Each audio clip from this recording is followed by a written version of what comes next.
we are approaching the Tom Lantos Tunnel. I believe that's what it's called. I think that was the name of a politician or something.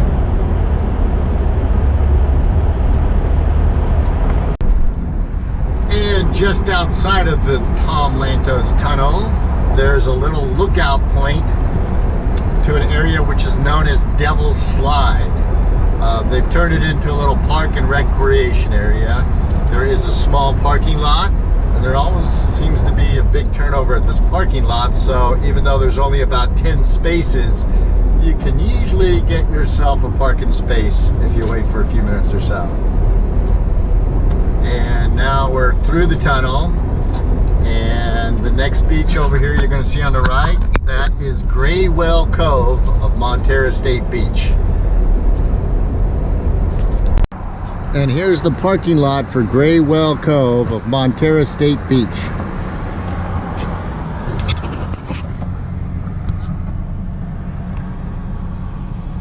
And if they run out of parking spaces down here, you can always go upstairs. There's a dirt parking lot. If you go up that little road there, that connecting road, and there's more parking spaces up there that a lot of people always seem to miss out on.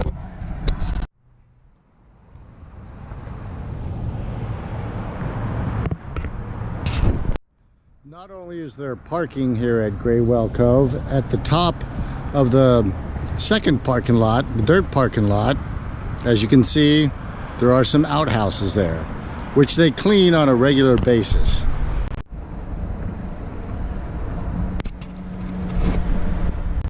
And here's how we get it all down to the beach. Fishing pole and reel, tackle, everything you need right there. Here we are at the lookout point for Grey Whale Cove Beach, Montara State Beach. Sandy beach, sandy bottom beaches change all the time. So it's always best to get an overall view of the beach to determine what might be your best spots for fishing. I'm looking right down over there on the south side.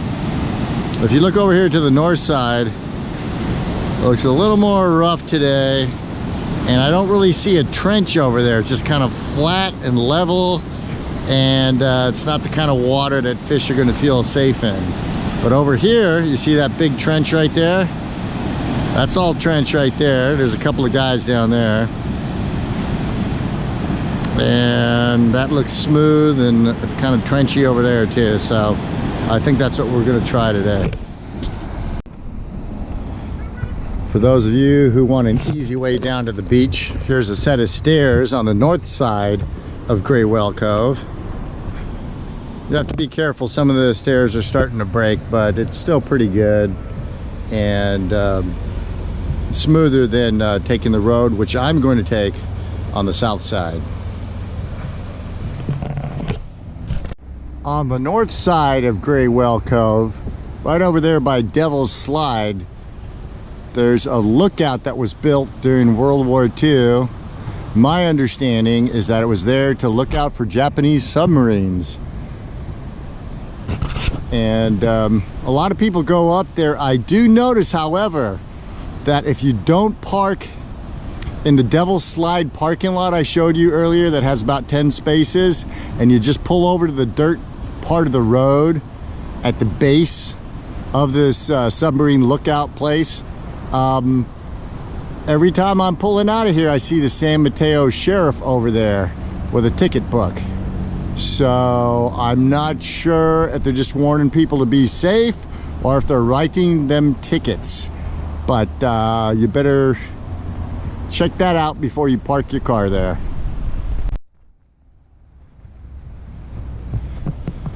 This looks to be a storage tank of some type, but it has seen better days.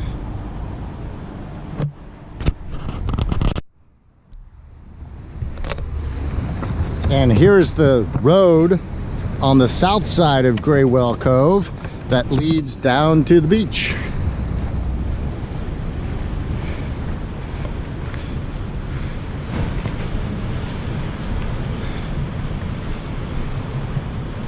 After the heavy rains last year, this road was all washed out. There were ditches and crevices, and it wasn't as smooth as it is right now. So it's nice to know that somebody is taking care of this beach.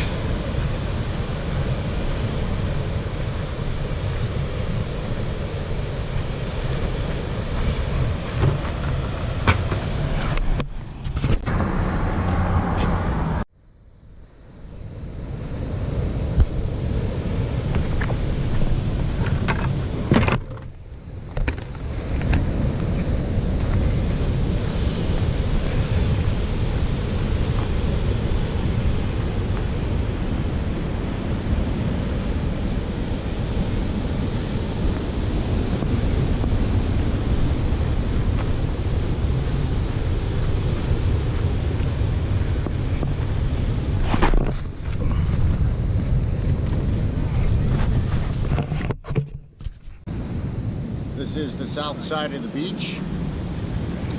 The waves are a little rougher than a fisherman would like them to be, but you don't get to pick your waves. That gets decided somewhere else. So we're gonna see if we can't make do and get some fish today. It is just about the time of the low tide, so it's not much of a low tide. It's about a 2.3 low tide, and it's going to start pushing up towards a high tide later in the afternoon.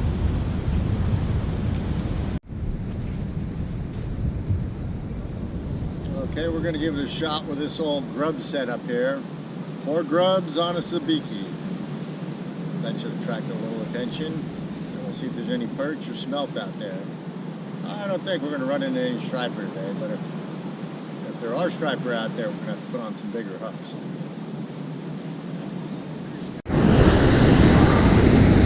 Alright, well, let's toss it right over here in between these 2 rocks. See if we can pull something out of the water over here.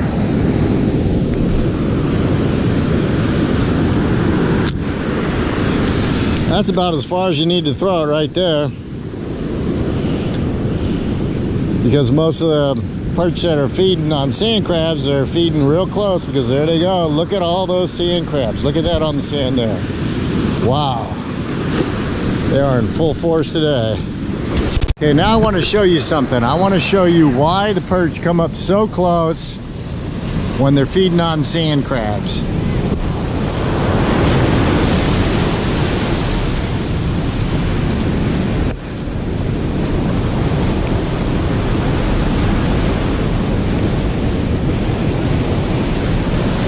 If you look closely, you can see how those little bumps, how the bumps appear after the water goes by, and then the bumps go down into the sand. That's because the sand crabs are struggling for position, and they're trying to get back down into the sand where they know they are safer, so they can do their little filter feeding thing. Meanwhile, back there in the trench, you got perch right back there. 5, 10 feet, 15 maybe. But they know if they want to catch them sand crabs, the closer up they come, the more they're getting turned over by this receding white water. Oh, look at that. Right over here, there's a ton of them. See if we can get another view of that. Look at that. Wow. All right, let's go back to fishing. And here we go again with the small perch. This is a silver perch. They're very tasty, but I don't keep them unless they're 7 inches or bigger, because you can only keep 10, and you might as well get ones that are fully matured. This little guy needs to go back into the water to live another day. Just nice and gently. There we go. And he goes right back into the water. These guys are very gentle. They don't jump around a whole lot.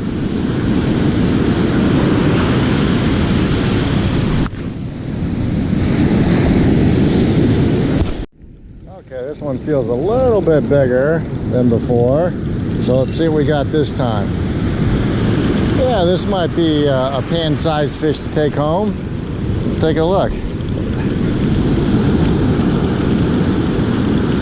Some kind of perch. Let me see. Oh, it's a barred surf perch. Yeah, there he is. Can't beat that.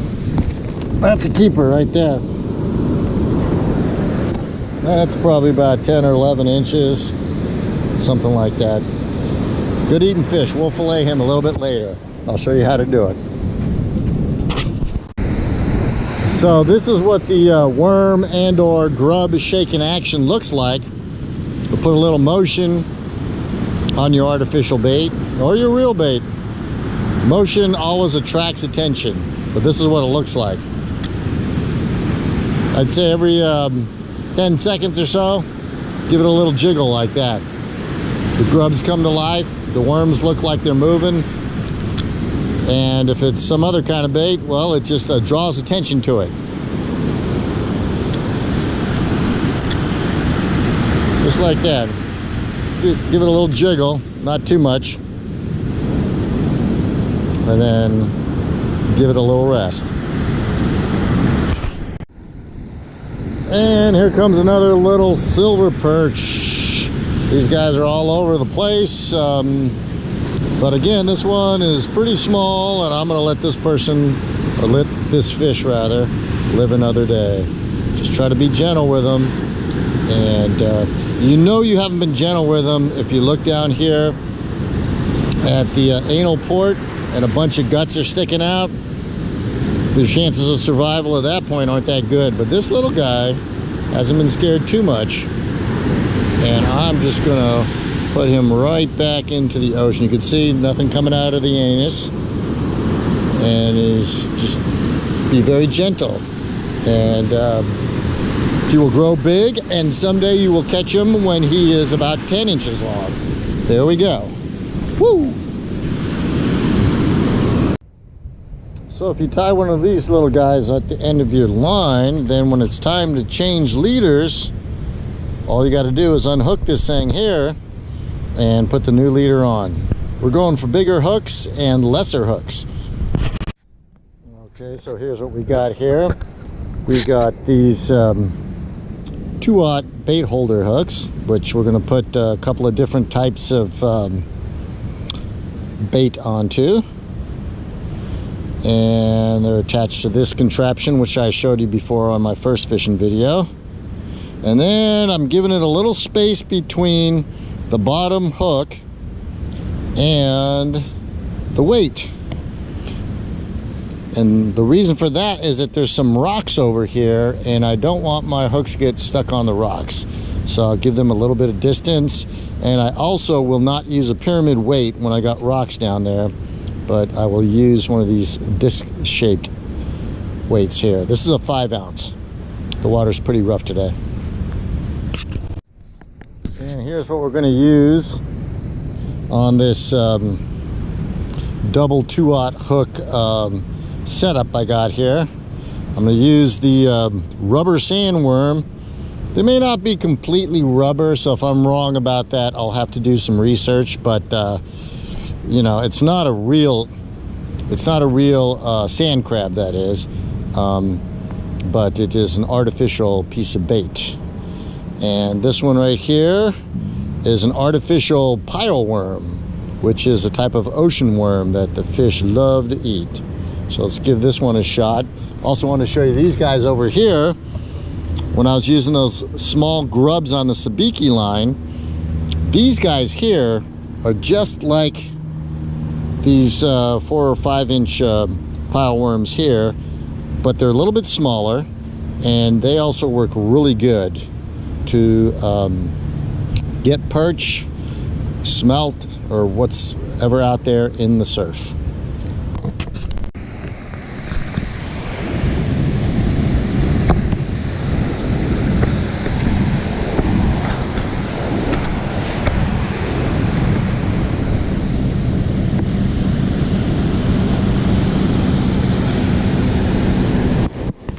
Okay, so now we're going to try, we're going to go back to the sabiki line since we've been getting bites, but not landing any fish. They must have smaller mouths than the hooks I had on there. So we're going back to the size 4 hook sabiki with 4 hooks on it, and we're going to put these little pile worms, sandworms, pile worms, whatever you want to call them. These ones are 2 inches each, and they're red.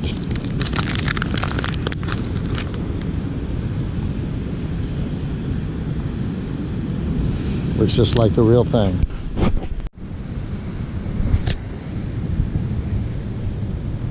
And this is what these 2-inch pile worms, rubber pile worms or artificial pile worms, I'm not sure which terminology is correct, look like when they're on the line.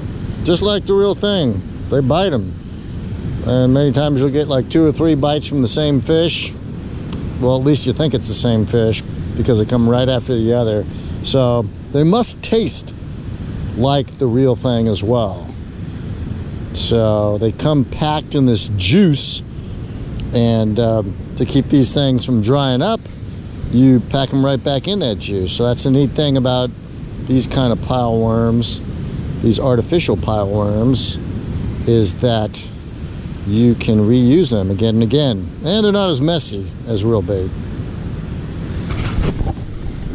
Okay, here we go. We got another fish on the hook here. I think it's another silver perch. Doesn't seem like too big of a one. Let's see what we got here. Might be a keeper. Like I said, I like to keep them if they're 7 inches or bigger. This is a small barred surf perch. You saw the one I caught earlier. It's nice and big. This guy's very small, and I would say this little fishy here needs to grow a little bit bigger before he ends up on somebody's dinner plate, namely mine. So we are going to let this little fishy right back into the ocean.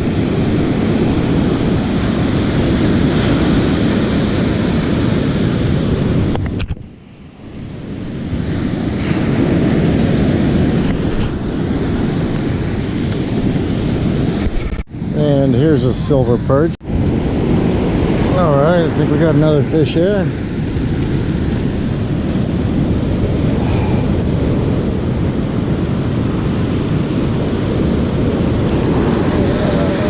Might be another keeper. Let's see. It's either a calico or a red tail. Red tails have to be 10.5 inches.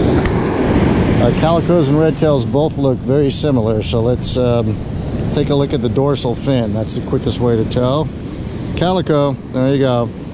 The dorsal fin here on a red tail, it would not have like this bite going right here. With these, I'd say like the 3rd, 4th, and 5th of these spines come way up. So this here is a calico. Otherwise, their bodies look very similar. The calico and the red tail. The red tails usually pull a little bit harder though. Anyways, he liked that red grub. See that right there? There's our red grub that he was biting on.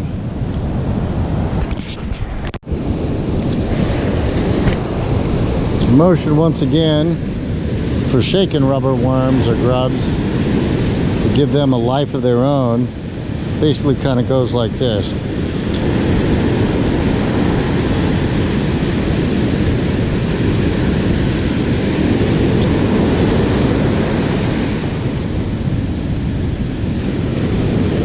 Just a little bit of shaking. Give it some life. The water moves it around too, but when the line pulls it, it gives it a life of its own. When the water moves something around, it's a whole different thing. Water moves around the seaweed too. So you gotta use some movement, or you'll be waiting a lot longer between fish. All right, caught something of size here this time for sure. Let's see what we got this time. Definitely good size, good size, good size. There we go. Yeah, I can feel that one. This one is a barred surf perch. Oh yeah, in all its glory.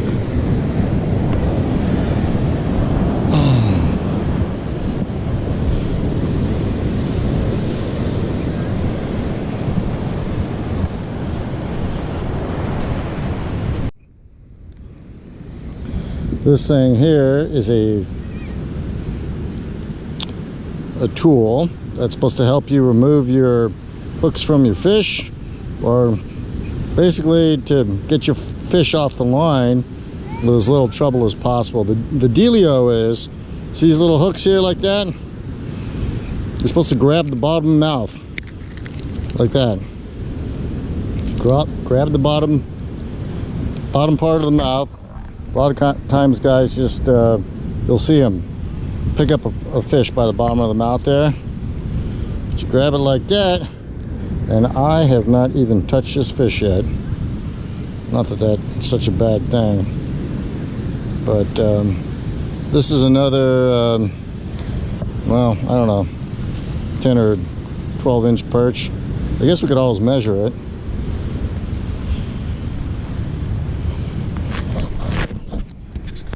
Okay, there we go. There's the measuring tape, and as you can see, this perch here is just about 12 inches. There is no size requirement on barred perch, but I usually don't keep them unless they're at least, I don't know, 8 or 9 inches. With the silvers, above 7, because they never get much above 10 inches. But yeah, there is no size requirement, so you could even keep these if they are small. But I usually wait till I catch a nice size one like this that I can fillet, because this will make a very good fillet, and I'm going to show you later how to do just that. But for now, I think it's about time we put this guy here in the bucket. I think I've said this before, but there's no reason to stand out here all day. When it feels really good, take a seat in the sand.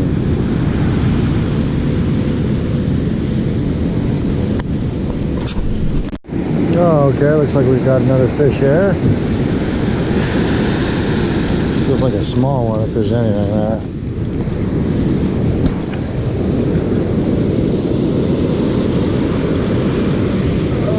Let's see what we got here. Oh, there's like a keeper silver. There we go.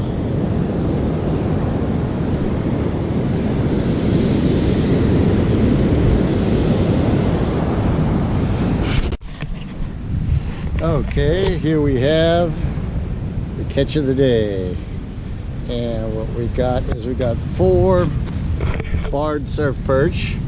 This one here is 12 inches. This one here is 10 inches, and these two here are about 9 inches apiece. There's the calico that we pulled in. As you can see, that one there is 9 inches. And so is this this keeper silver. Again, you can keep silvers at any size, and you can only take 10. But I don't like to keep them unless they're over the 7-inch mark there.